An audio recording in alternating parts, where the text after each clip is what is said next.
may kwento. Dear Love. Dear Love. Dear Love. Dear Love. Dear Love. Sa Love Radio.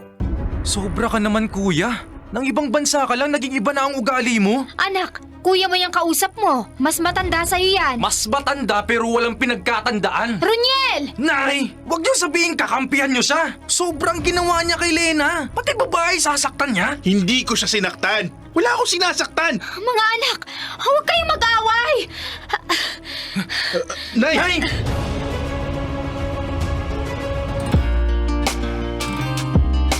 Mga kabisyo, kasama, kakwentuhan at kadramahan nyo na po ang inyong uragong broski like Super Legit and All, Konyo Bicolano. Para sa paborito ninyong dramahan mula Lunes hanggang Biyernes, kabisyo, ito po ang Dear Love. Uy, shoutout sa lahat ng mga magkakapatid dyan, especially sa kapatid ko. Yan, si Ate Grace na talagang masugid na tagapakinig ko kahit minsan bad trip talaga siya sa akin. Kina Ate Gina, kina Ate Girly at sa kuya ko, kina Kuya Jerry. Ayan, alam nyo, nabanggit ko lang yan mga kabisyo dahil alam niyo bukod sa napakaraming pagbabago na pwedeng mangyari sa buhay natin, maraming pwedeng umiwan sa atin like Super Legit and All, 'di ba? Walang kasiguraduhan yung mga relasyon natin and all, kung tatagal ba yan or whatever.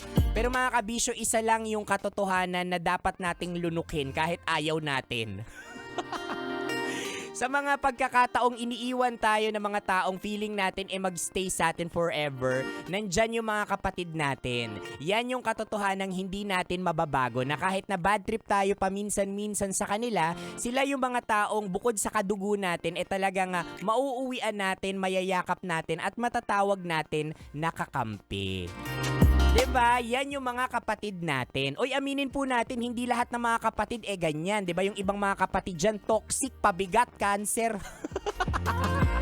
Pero yun yung katotohanan ng buhay. 'Di ba? Habang nabubuhay kayo dito, magtoksikan kayo, magkanseran kayo sa pamilya ninyo, pero magkapatid at magkapatid pa rin kayo. 'Di ba? Ang pagiging magkapatid, ako naniniwala diyan na hindi lang yan basta-basta relationship. I think that yung pagiging magkapatid ninyo ngayon, ni ate, ni kuya, ni bunso o whoever it is, ay isang mensahe mula sa taas na hindi ka nag-iisa, na you are lucky. 'Di ba? Na napakarami diyan mga kabisyo natin na naghahanap ng kasama sa buhay, ng kapatid sana, 'di ba? Uniko iho, unika iha sila. 'Di ba? Nagtatanong, ano kayang pakiramdam ng may kapatid din? Pero ikaw, nandyan yung kapatid mo. O pwede mong mautangan. Actually, yun lang talaga kabisyo yung gusto ko O, ina-uplift ko yung damdamin ng mga kapatid ko kasi uutang ako sa kanila. Ay nako, usapang kapatid mga kabisyo. Yan yung isa sa mga pinaka-interesting na gustong-gusto ko rin pinag-uusapan because dyan natin mararamdaman din yung tinatawag nating unconditional love.